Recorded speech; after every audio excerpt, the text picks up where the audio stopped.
Hello, everybody. Hola, bienvenidos. How fun was that music? I love it.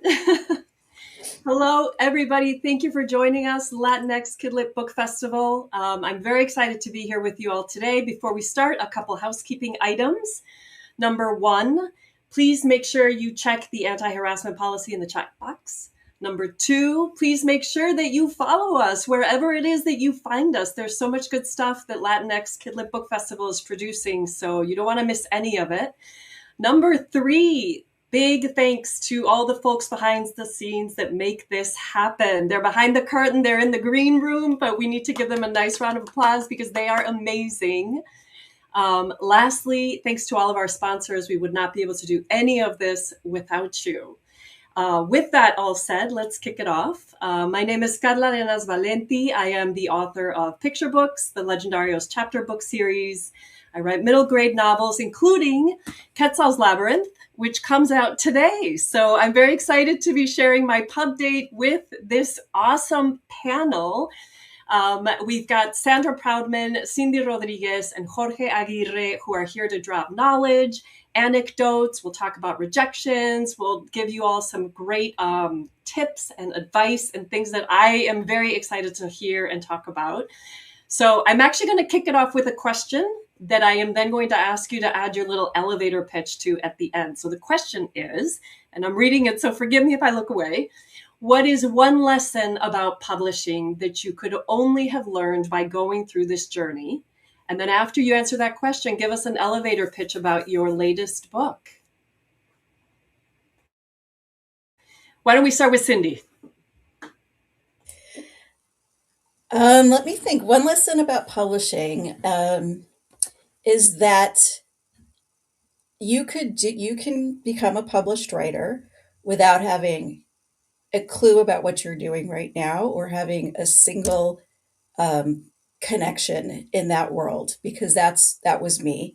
I was a full-time teacher, just working full-time, and just had this novel idea. This was my first novel, came out way back in 2015, so it was a few years before that I was starting this book. I really had no clue. Like, I was Googling everything.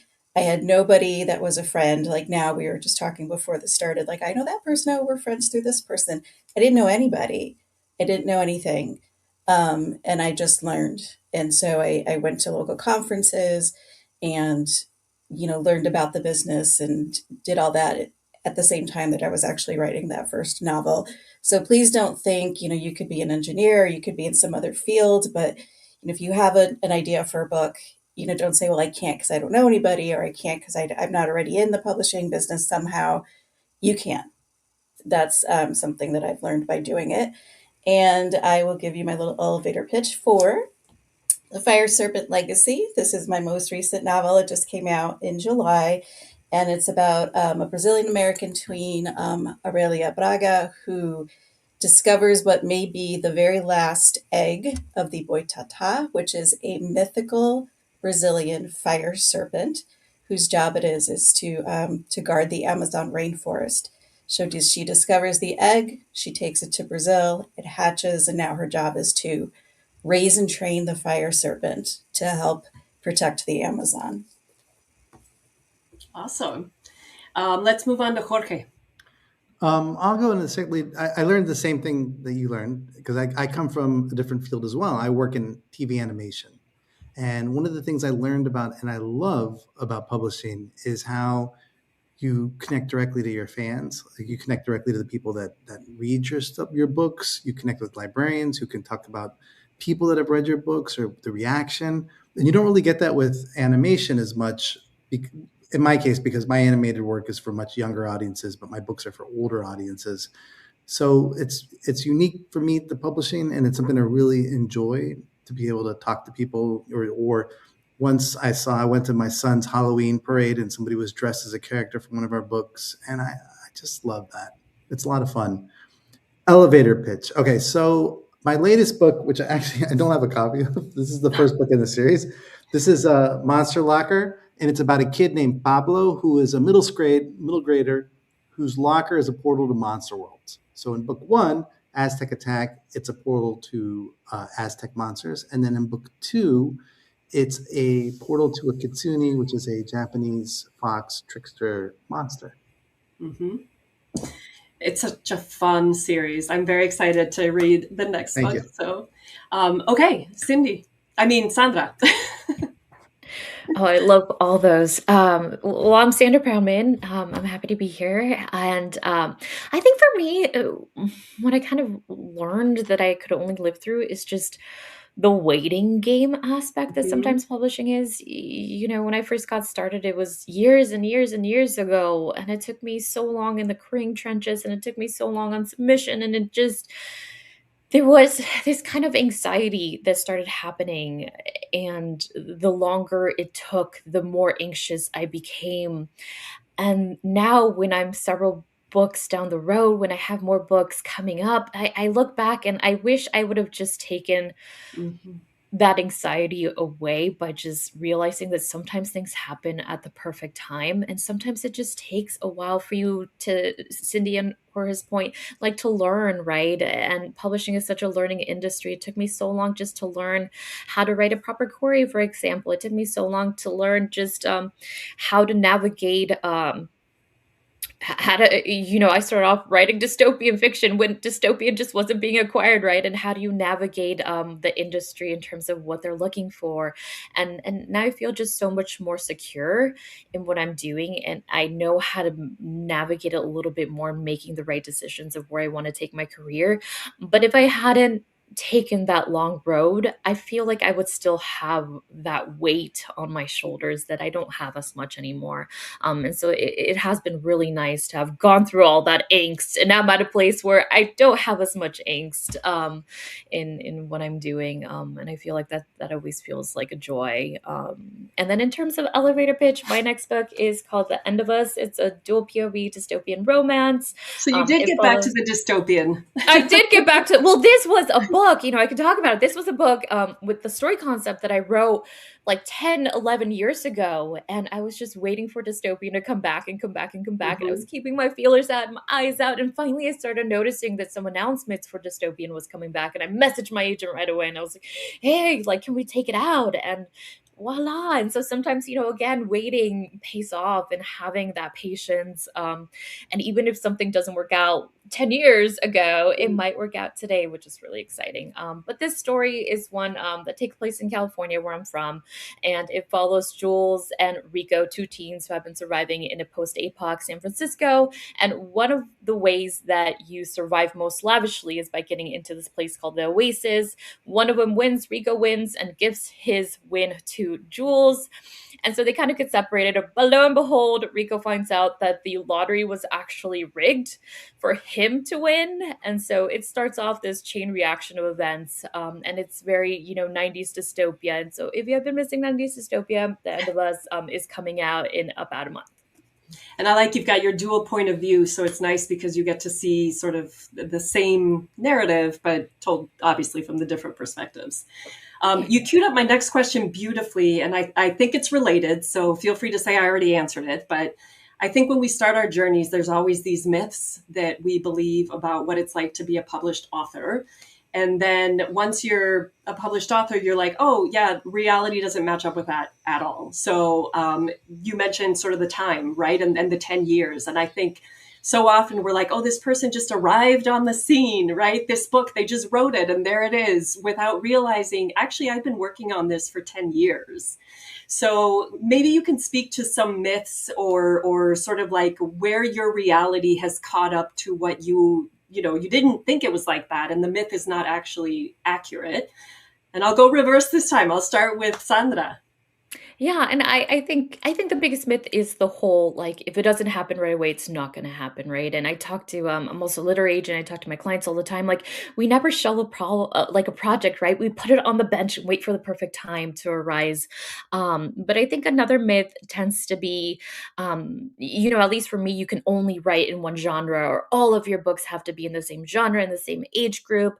I think that's something that we talk a little bit about, and for me it's been one of those things where again dystopian wasn't happening, and so I wrote fantasy, and so I wrote Salvacion, which is a YA fantasy, and I edited an anthology which was incredible. And so you're able to do so many other things than just being pigeonholed to one category and age group. And I think a lot of the times people ask, how do I, if I want to write in different age groups and different categories, can I do that? And the answer is absolutely. And I think that's one of the things that maybe isn't as true 10 years ago as it is now. And I feel like that has been one of the most exciting things, I think, that I have seen more and more folks getting a chance to work in other age groups and genres that they really wanted to. Yeah, yeah. And the genres evolve, right? Like those spaces change a lot in the span of 10 years. And so like you said, like at the time, dystopia, it wasn't ready, or it was there, but there just wasn't the acquisition. And now we're kind of circling back to it. So just staying in the game, I think, is so important. Yes. Okay, what about you? Well, both of you sort of touched on one of the things that I found most interesting is kind of the marketplace version, the marketplace part of publishing, right? So dystopian is in, dystopian is out, people are buying dystopian, they're not buying. And I didn't realize when I first started publishing that things would be in, things would be out. And I think it was kind of naive of me because I do come from TV animation where that is a thing, but I thought publishing would be a little different, and it's not. And it makes sense. It's a commercial enterprise. We're trying to get people to buy our stories. Well, and actually to that, it took me a really long time to realize that the stuff that's coming out, it was actually written 3, 4, 5 years ago, right? And so when you're consuming content now, that's content that people already thought about. And so if you're thinking, what should I write about now? You got to think about the future. What are people going to be reading in 4 or 5 years? And that changes sort of the analysis, because if we're already drowning in dystopia 5 years from now, it's going to be something else. And I know oftentimes editors will get asked or agents will get asked, like, what do people want? It's hard to tell. All we know is what's coming out now. Yeah, I agree. And the thing is also you could work on something and then find out when you're done it's not in the marketplace. Yep. You work on your passion project. And when you find that out, I think it's like you can either be like, and like throw it away, or you can be like figuring out how to get it back in, or like Sandra did, just wait till it's back in fashion. So like in my case, I had a book proposal that my agents said was not commercial, wouldn't go through. So that's okay. And I'm going to try to repurpose it into some sort of graphic novel type of thing, a group of essay type of thing. So I'm just rethinking it. I'm not going to waste it. Jorge, I'm going to come back to you after Cindy answers, because you queued up my next question. So Cindy, let's hear from you for this one. I think one of the myths that I had was that once you're published, it's easy to get published again. Oh my gosh. Because I think, right? Because I think so often, what we see online and in the media, are the people who are, like the top 5% who are, that's all they do is, they're writing full time, they're selling millions of books, there's one after another. And so I was like, when I got my first contract, I was like, how, when should I retire? When should I resign? And the answer is you don't. You keep your day job and you keep working and you keep writing, because that just doesn't happen to everybody. But not only that, not only the big thing, but like even just the next book is can sometimes not be a given. I mean, you have to constantly be writing and constantly have a manuscript sort of like, okay, well, here's the next thing. Well, here's the next thing. I didn't have that when I wrote my first book. I really, like I said, I had no idea what I was doing. I wrote the one. And so when my agent was like, well, okay, now what? I was like, wow, okay. And that's when I started doing some work for hire projects to keep myself in the game. So like Jorge was saying, he's repurposing material. I also had to rethink to myself, like, I really liked this process. I loved print, having a book come out, but I honestly don't have something in the drawer or in, my computer files. So what can I do to keep myself busy, to keep myself writing, to keep myself learning, and to stay in this business so that eventually something of my own can be published later? But I know plenty of writers who have been in publishing for years and years and years, and they're still, getting rejections and don't have any guarantees that the next thing they propose is going to be accepted. Yep. And I definitely want to talk about rejections. I think that's one of the hardest things to accept about the journey, not even at the beginning, but all throughout. But before that, let's ease our way in. Jorge, I'm going to come back to you, because I think one of the things that helps with the rejections, I guess, is we know the successes. Oftentimes we don't talk about the obstacles and how hard it was to get to that success, and how many things we didn't actually pursue in order to pursue the one that we did. Or you had you spent all this time on this manuscript, and then your agent's like, yeah, no one's going to buy that. Or your editors are like, no market for that. And that rejection falls heavy. And so what do you do? Anger, denial, then acceptance. Tears.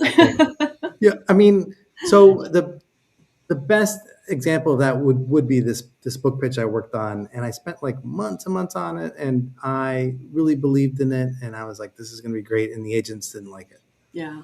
But I mean, yeah, I was mad, but then I got over it, and I was like, there's still something in here. Like, I think for me, maybe this comes from animation, because in the kind of animation I do, which is for young kids, you get a ton of stakeholder notes, and you get so many notes that you have to remember why you fell in love with a story and what attracted you to tell that story. So I found myself looking at this book pitch and thinking, well, why do I want to tell this? Is there a different way? Is there another angle? And I'm trying other angles, and we'll see. I might succeed, I might not.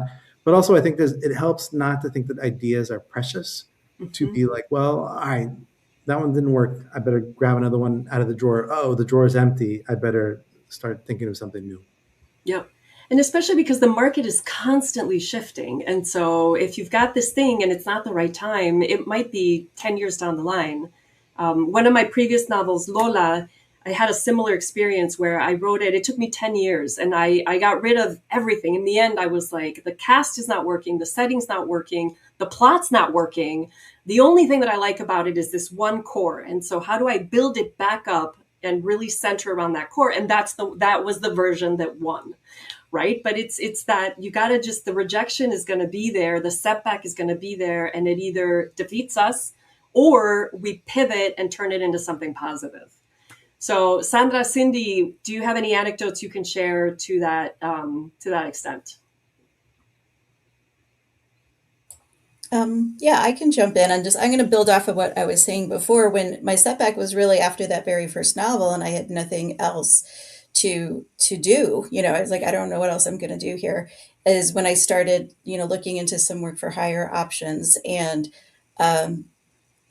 in the moment, it just felt right for me because I was a former journalist. I was okay with like being given an assignment and parameters and saying this is what you should do. And I was like, okay, so I did that. I did some work for Capstone. I did some other things, and I didn't know if that would lead to anything else. I just knew that it would keep me busy in the meantime and keep me learning about writing and keep me writing. But ultimately, the agent I have now was looking, at my website, and when she asked to interview, to have a talk, she was like, oh, well, I see you've done all this work for hire. That tells me a lot about you. It tells me that you are committed to doing this. It tells me that you can meet deadlines, that you can work with editors, where I just had some colleagues who were like, work for hire is not really going to do much for you. It's just, it's not yours. It's somebody else's. And I'm like, yeah, but it's a writing task. Like, I just want to keep writing. So I wasn't sure if I was taking the right road there.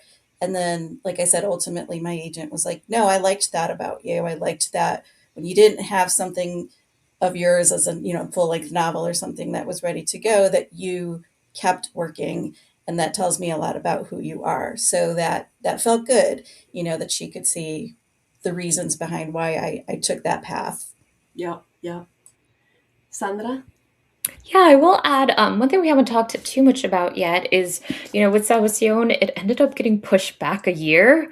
And sometimes we don't really realize that sometimes we announce books and they don't actually go through the publication timeline that we expect. And so, a lot of that was kind of navigating a few different parts, right? Like the expectations of being just bummed out that it's getting pushed back. And so what does that do? And it kind of helps you navigate this is something that could happen in the future, right? And so now I kind of have this mindset of, okay, yes, I have my dates, but they can change. And so how do I kind of navigate the financial aspects of like, I expected, this part of the finances to come through, but it's not going to happen if I'm getting paid on publication. My publication date got moved back a year, right? And so I also had to learn how to navigate that a little bit. But one of the things that did end up happening was that Salvacion ended up getting picked by Owl Crate to be an Owl Crate book. And that helped tremendously with helping earn out my advance, right? And so that was something that, even though, yes, I had to wait and there was some again, I was a bit bummed out that I had to wait. Something really positive came out of that. And I think that it published at the exact time that it was supposed to get published, to get picked up by Owl Crate, to, just the stars aligning in certain ways where maybe my publisher was able to give it a little bit more attention than they would have if it would have came out with the pub season it was supposed to come out. And so I was really, really happy ultimately with the attention that I got from my publisher, with the process. And that was something where I wasn't expecting that shift. But I think ultimately when I look back, I was like, yes, this was perfect for me.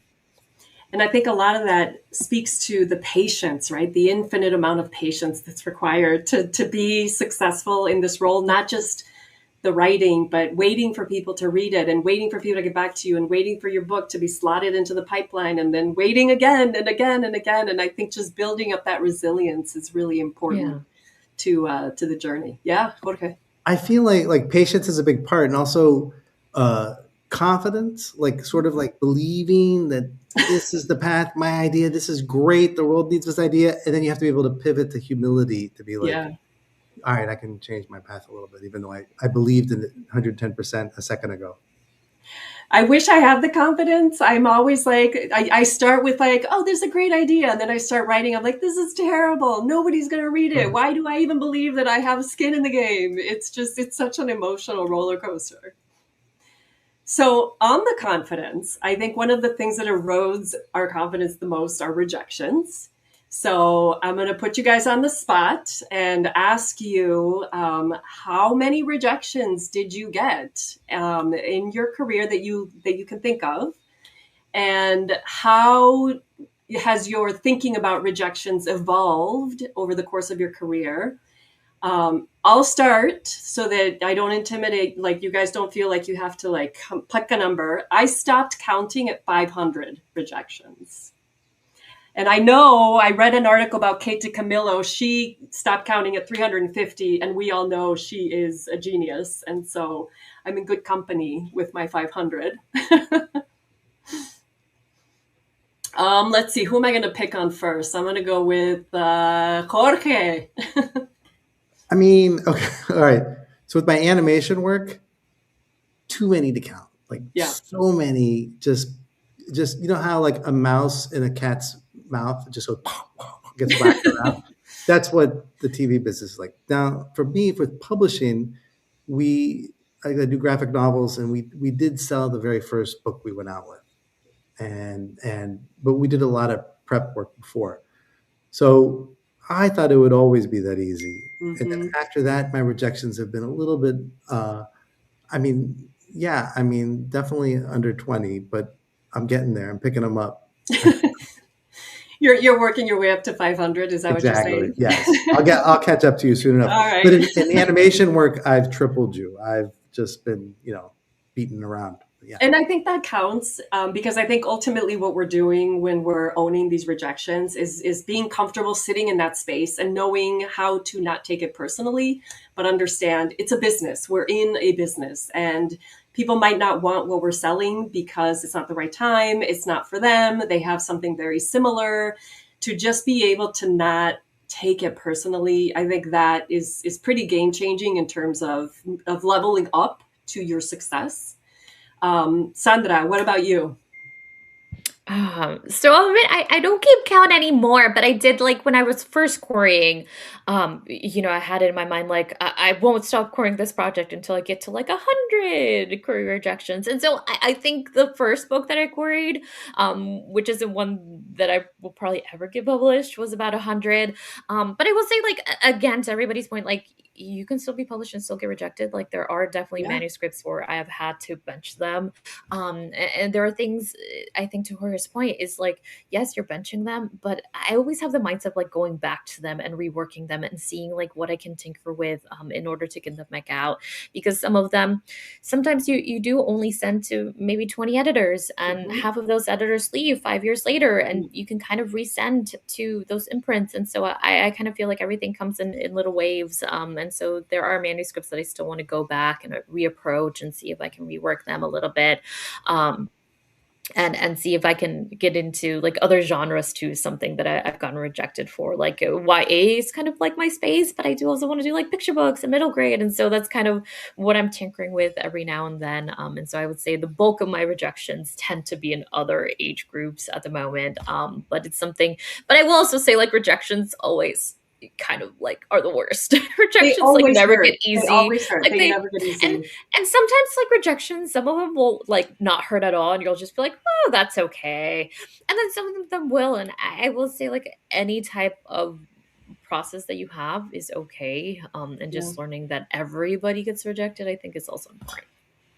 That to me was something I didn't know when I was starting my journey, right? It was like, oh, it's just me and nobody else is getting rejected. And then being able to talk about it and hearing, oh no, that is, somebody said to me, you're not an actual writer until you're collecting rejections, because then that means you're actually putting yourself out there. You're creating work, you're making connections. So that is a central and essential step of the writer's journey.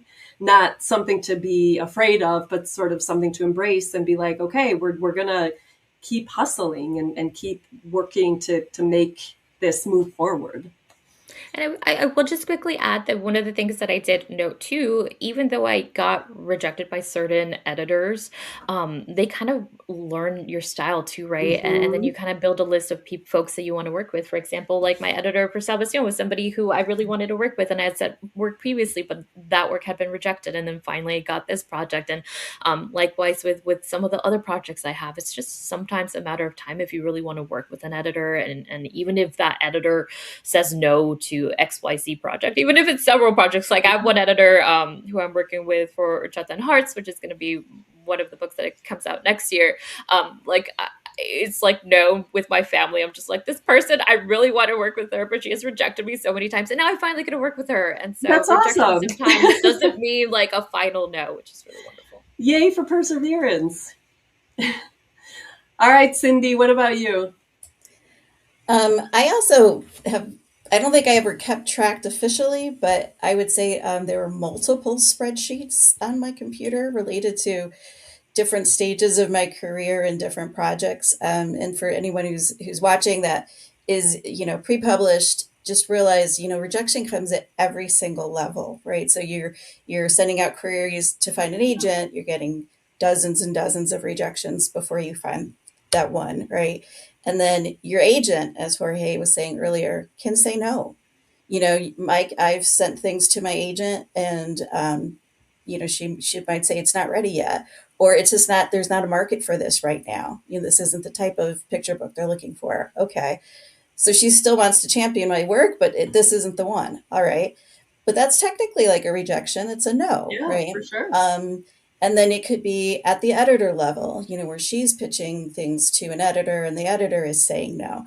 So it's not just, I think that maybe go back to the myth question that like once you have an agent, you're all good, that it's smooth sailing from there. That same agent who loves you and wants to help you and advocate for you is not going to necessarily say yes to every single project that you have. And then, of course, getting to all the way to acquisitions. I've had friends who've gotten into acquisitions and gotten a no. So that's brutal, right? So it's part of this game. It's part of this industry. It is hard. I'm not going to say you'll get used to it. I think it is very hard, and but I do think you have to be thinking of it as like the long game, as opposed to just the right now. Because if I get upset and over every single rejection from an agent, or when I was unagented and just submitting picture books to open submissions, I was doing all the possible things. The number of no's I got, I wouldn't still be here and wouldn't still be trying. So, I don't think there's a number. Like some people will have a number and say, if I get to this, then I'm out. I'm going to quit, or I'm just not going to do this anymore, or this particular book anymore. I've lost track of numbers, but I'm still here. The one number I did remember was with the first book. It took us 23 editors to say no. My editor was number 24. And I don't know if that's... Hold on. I love that you say that, because I think that's the key, right? Like the only guarantee in this business is if you bow out, if you say, I'm done. Because aside from that, it could always be the next person. It could be number 24. That's your win. And you're only going to know that if you stay in the game. Sorry to interrupt you. No, that's okay. And my agent and I did have that conversation of, is it time to like set the book aside after all this time and all these people that we were getting responses. It wasn't just like they weren't responding to us at all. And she said, and this was something that I think also you hear the right thing at the right moment and it helps you to keep going, is she didn't say, the book's not ready or there's a problem with the book. What she said is, we haven't found the right person yet. Mm-hmm. And I was like, okay, because she believed in the project and she's like, it is ready. You just need to find the right editor, and we will do that. She's like, I will do that for you. And she did. So yeah, there have been plenty of times where I'm like, why am I doing this? I could be doing something else that's not as hard. Yeah. I could be learning how to crochet or something, something easier and more fun. But I love this. I love doing this. I love writing. But it's a tough thing to be in. You got to have a little bit of a thick skin and be committed. Just keep sort of believing that it is going to be that next one. Mm-hmm. That next one. Yeah. We have a couple questions in the chat, so maybe we can plop one up, and then I will ask you guys. Let's see. Well, here we go. Are your agents willing to go out with submissions in new genres or formats other than perhaps what you're best known for? That's a great question. Cindy, let's start with you. Yes, the answer is yes. My very first book was a young adult realistic YA novel. I've had a published picture book. I've had all those projects with Capstone, and my most recent, the last 2 books were contemporary middle grade fantasy, which I never thought I'd write fantasy at all. So as you said earlier on, there is opportunity to switch to genres. I think Sandra may have mentioned that. My current agent, although she wasn't the one from the way beginning, is very open to, well, what do you want to write? And sometimes I would send her like a list of 5 things, and it's everything from like historical fiction to more like contemporary fantasy to picture book to nonfiction. And I think it's my journalist training where any given day you could be writing about anything that I'm open to all sorts of stories and all sorts of genres. And of course I can't just, go willy-nilly on everything, but she will help me to narrow the field and say, this one sounds really interesting right now, especially within the market that we have. But yes, she is open to me proposing things that aren't like seemingly the same every single time that we go out. Mm-hmm. Jorge, what about you? Well, my agent is probably open to it, but the one time I did it was when she said it wasn't commercial. So TBD. Okay. But like, I mean, talking about, to me, things never happen quick enough for me to give up, or slow, or slow quick enough for me to be happy, or slow enough for me to Yeah. give up. So I'll keep trying on it. Yep. Yep. Sandra.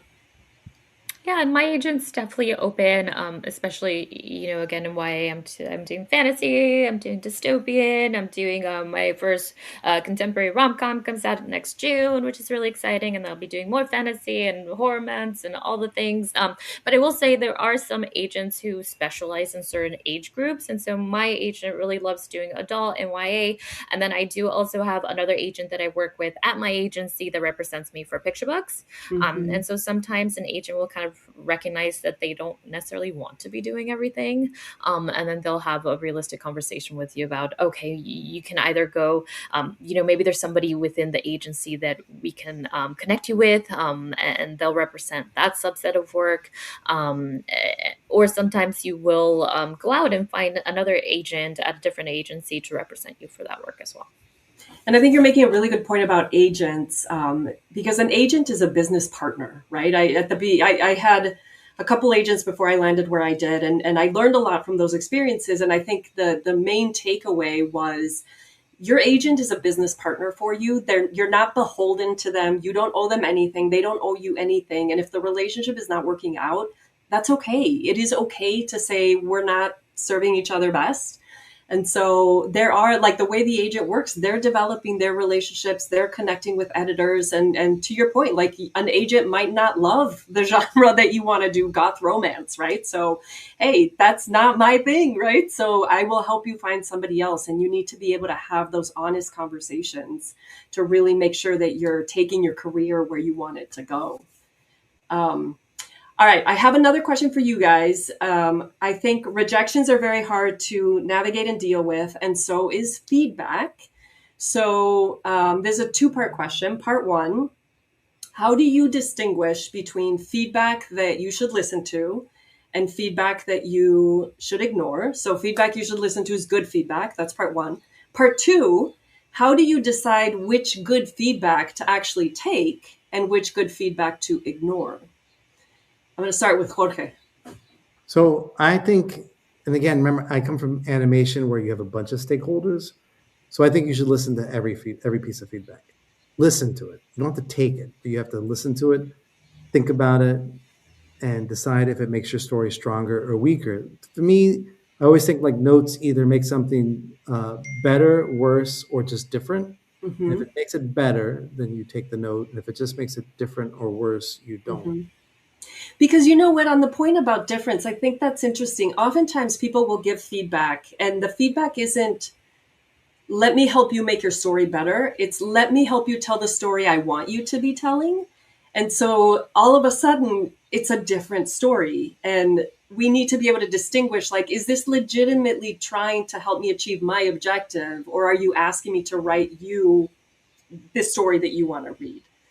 Yeah, I mean, ultimately, we're trying to communicate a story, and feedback helps us determine if the story we're trying to communicate is coming through or not. Yep. With the right kind of feedback, anyway. Yep. Cindy, what about you? Thoughts on feedback? Yeah, I think there's something to the, if you're in a critique group or you have a writing group that you work with, and they're helpful in that they're not just saying, oh, it's great. Like they are actually giving you like constructive feedback. That's what you want. But again, even then, as Jorge says, you don't have to take everything and immediately go change things. But I would say that if the same type of comment keeps repeating itself among different types of people, so if I give the book to, like when I was a teacher, I might give a chapter to a student that I trusted, that I thought, like, she's a really good reader. I wonder what she thinks. My critique group and whoever else I had that was reading my stuff, if everybody was coming back and saying, this part's confusing, I guess it's confusing. I probably should take that advice and work on that. But I will say that ultimately, you as the writer, the heart of the story, what you want to say. There have been times, even with this most recent book, where I was working with a packaging company who had their own in-house editors, and then the editor at HarperCollins. So we had a lot of editors in the mix. And maybe it's just, I'm 11 years in and a little more confident that sometimes even when they were saying, well, how about this? I was like, no. But here's why I'm saying no. Like, it really went to sort of like the characterization or the heart of the story. Something, it wasn't just like, no, thank you. I know what I'm doing. It wasn't something, like that. It was just, your story. And so if it's something that is going to make it different or worse, I think you do have the right to say no. Way back when, I don't know if I, with project 1 or 2, if I would have had enough of confidence. Yeah. I probably had said yes to everything that my first editor told me to do. Or we'd have a conversation and for me to see where she was coming from. But I think the longer I'm doing this and the more confidence I get in doing it and really understanding my characters, I feel more confident in being like, I don't think I'm going to do that, but here's why. And I Yeah. think the editor was receptive to that, me having a Yeah. reason why I was like rejecting her advice. Yep. I like that. I like that. Sandra? I love that. And I think for me, like the way I distinguish feedback is how subjective it feels. And I think we already touched about this a little bit, right? And so, if I feel like something's coming from somebody's point of view of just being subjective, again, and we did mention this already, of they are just saying it because they want to see the story in that way. That's where I can kind of peel back and say, okay, but how does this match to my point of view or the way that I want to tell the story? And I will admit that I am a little bit more just very open to like respecting people's time that they put into feedback. Like that's something that I feel really strongly about, is if my editor has spent hours and hours working on a project, I'm not just going to say stat to everything. Like I really look through the feedback, I internalize it, I say, okay, what is really going to resonate with me, what is not going to resonate with me, what doesn't even make sense, because there is some times where you get feedback and you're like, actually this doesn't fully make sense, because everybody's human, right? And then you kind of can ignore those points. But I do really, really try to be respectful if somebody's taken the time to give me a lot of feedback, to just to just be really open to it. And that is something that's really hard to get to, because I wasn't, when I first started, I wasn't always that receptive to feedback, and I nitpicked a little bit more. And now I'm really just like, okay, I'm going to go into edits. I'm just going to peel back it. I'm not going to keep any darlings. Like I want it to be the best book possible.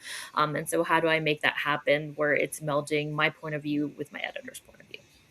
And I think you nailed it, right? The goal is the make the book the best book possible, and that often requires killing our darlings. And so to be able to just admit that to yourself and say, all right, I'm putting all my feelings aside. I'm going to go through this 20-page editor letter and just think through it. As hard as that is, in the end, that is the goal, right? To make the best book possible. We have a couple more questions from the chat, so we're going to put those up there. I want to make sure all of our friends get a chance to ask you. How do you branch out into different genres? Do you recommend sticking to one until you're more seasoned in the Kidlit industry? Picture books, middle grade, graphic novels? Thoughts? Raise your hand if you want to take this question first. If not, yeah, okay, perfect. Sandra. Yeah, I mean, I think that the best way is to, the way that I recommend to my clients is pick two to start with and see how you feel there. Because 2 projects sometimes is already on top of everything else that you have going on. Again, if you're not writing full time, right?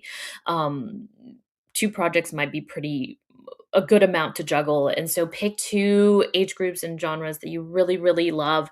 But also try to think of if they're complementary, right? It's a lot harder to move from middle grade to adult. And so maybe you want to do middle grade and picture books. Maybe you want to do middle grade and YA. Maybe you want to do YA and adult, which complement each other a little bit better. And so that's kind of a good way to start, is with 2 either genres or age groups. It's kind of my personal recommendation. Yeah. Jorge, any thoughts on that? I mean, I haven't branched out too much. I mainly work in graphic novels, but I've branched out within like the graphic novel, like middle grade, YA, young kids. Yeah. And that has not been difficult. It's just been fun. And I think like, although what Sandra said is true, like I can work on like 2 books at once, but I can't really, after that, I can't really work on more genres because it's just too much. The voice is different in each audience. And so it's a little bit of whiplash. And I think that to sort of bring a fine point to that, the voice is different and it is a different audience. So, picture books might be 250 words. A middle grade novel could be 50,000 words. What you're saying, how you're saying it, what you're focusing on.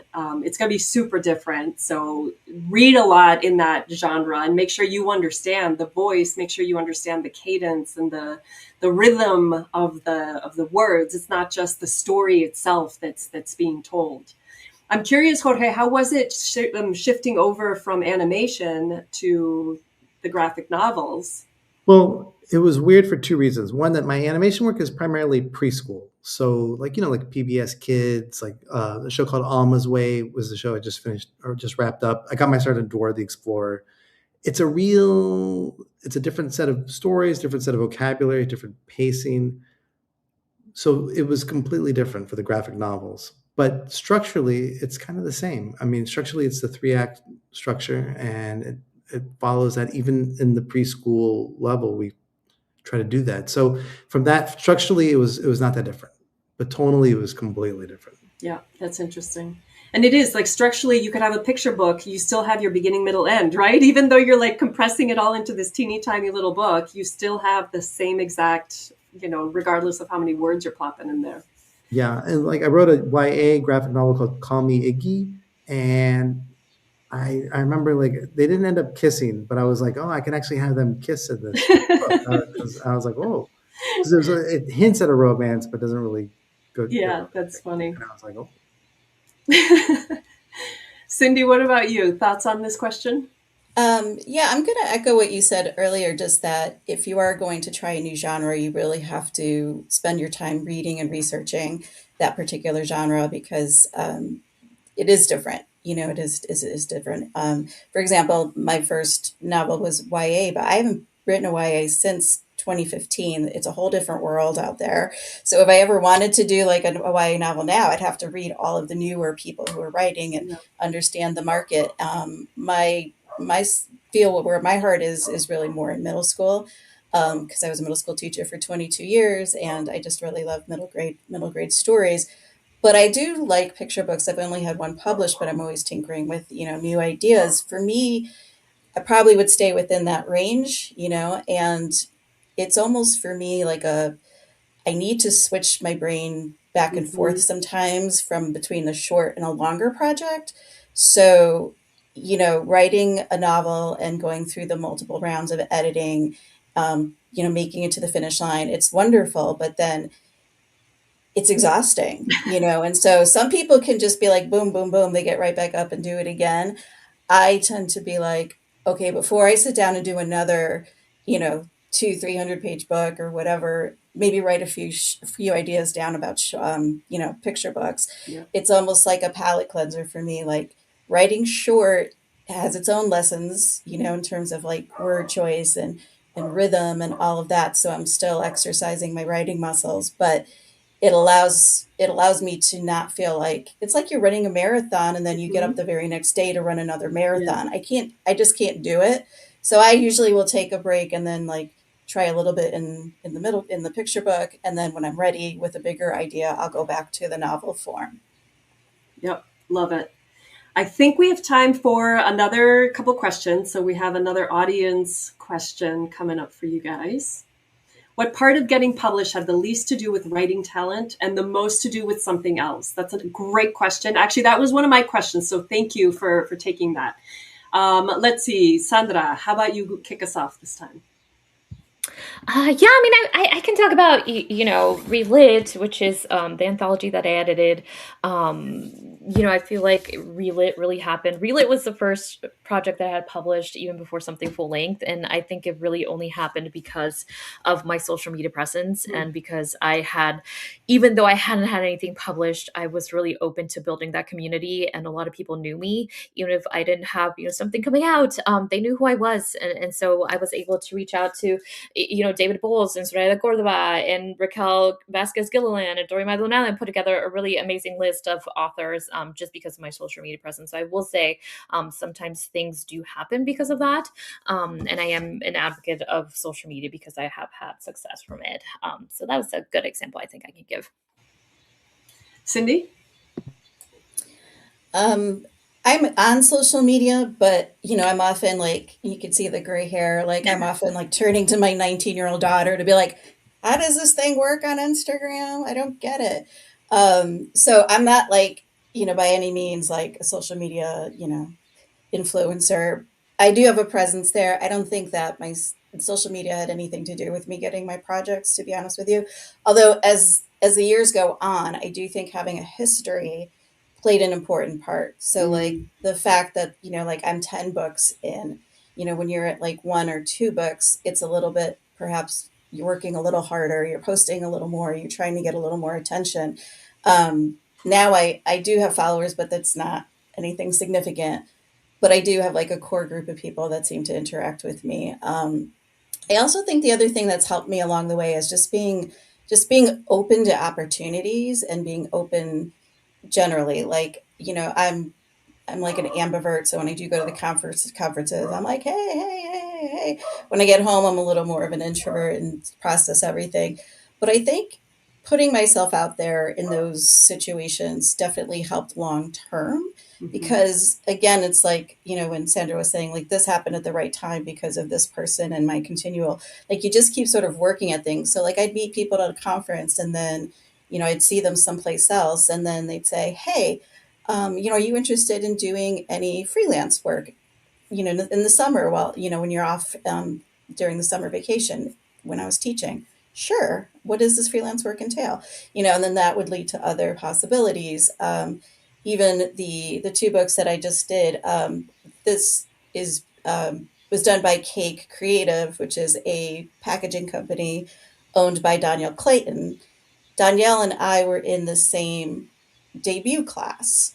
So, we met in 2015 just online and we met at conferences. And then years and years later, she's got this company and she says, I've got this great idea about worry dolls in Guatemala. And she knew that I adopted my daughter from Guatemala, so that I had that connection. She's like, I think you'd be a great person to write the story. So then that got me into this two book deal with HarperCollins. So I stay open. I stay open to the possibilities. And I would suggest, if that's kind of like how you are too, that could pay off in the long run. Jorge? For me, like the non-writing skill that's helped me the most, that I used the most, and I'm not even that good at it, is performance. Like being able to pitch something. So like this is my first book, Giants Beware. And the way we sold it is we went to Comic-Con and we pitched it. We went to different tables and we pitched it. I mean, we did a ton of research to know who to pitch to and who might listen to it. And we got some rejections, but I had this pretty polished pitch and I would start up to start up a conversation. And it was really stressful because I'm an introvert, but I would get it out. And my editor who bought the book said he had never bought a book at Comic-Con before or since. And it was just, my partner and I, we practiced it a lot. And I wish I'd taken like an acting class or an improv class, but I feel like selling your idea or being able to talk about your idea is almost as important or just as important as being able to just write it and sit there and type. And I think what you all are highlighting is that being an author is more than just the writing of the book. It's a business. And there are all these other parts to the business. And you have to decide how you're going to spend your time. So like you, Cindy, I'm not on social media a whole lot. And one of the things I've had to reckon with is I don't have the bandwidth, the time to really develop a significant enough following on social media to have it be meaningful. And that's a choice that we make because it's your time, right? And so if you're going to have that time, what are you going to do with it? You got to do your research and who am I going to pitch my book to? Or I'm going to go network and I'm going to get familiar with all the players in the industry. And so you're making choices about how you're going to spend your non-writing time that are buttressing your business. And there's no one choice that's the right one that's going to this is the path to success. It's really what's going to work for you, knowing that you're not going to do other things, but that's okay because not everybody can be a whiz at social media or pitching at Comic-Con or whatever. All right, I think we have maybe time for one more question. Okay, so I'm going to ask you guys one more question because we're coming up to the end. Let's see, what would be a fun question to ask? So actually, Sandra, you've talked a lot about work for hire. I know you've done some collaborative work. When I was asking you guys for questions, you actually said that you would be happy to talk about things like book boxes, special editions, book clubs, how those might move the needle. So I'm going to give you the stage to talk a little bit about your experience with that. Cool. And then Cindy can probably talk a little bit too. But I would just say, again, the book box is really cool and it was really fun. I wish I would have had it at my desk. I have it like up there. But the copy was just, it was just a really cool experience, right? But I will say one of the things that maybe is a myth as well is the book boxes greatly move the needle, but they're actually at a discount. And so if you think like a book box is going to be like the thing that earns you out, that's also not the case. So that is a little bit of a myth. But I would say book boxes are just a great experience and at least a significant boost to meeting your your advance. But it was just really fun. That was really fun. And then also I talked a little bit about Horchata and Hearts, which is one of the IP projects that I did get from Carolina Ortiz, who's again an editor that I wanted to work with for so long. And she thought of me for this project, so I was really, really excited to get to do that project. And that was a little bit of a whirlwind because it came with like tighter deadlines, which was interesting. And so just learning how to work a little bit faster was a fun challenge to have this past year with her. But again, I think that if you're interested in IP work is something to just echo Cindy. Like, I think it's amazing. I think it's so fun and wonderful. And there are different levels of IP work. Like there's IP work where they will give you the outline and then you just write. And there's IP work that comes with a little bit more of like you build the outline with the editor, which is what I did with Horchata and Hearts. And so there is still like a lot of creative input that you have with IP work. And so if you're thinking like, oh, IP work is just going to be like this lenient, like I can't step out of the boundary zone that they give me the outline, like that really isn't the case. And so if you are interested in that work, I think that it is always something fun and you can always put your own personal spin to it. But I will also let Cindy talk about it a little bit as well. And Cindy, I'd be curious to hear also how you got into this.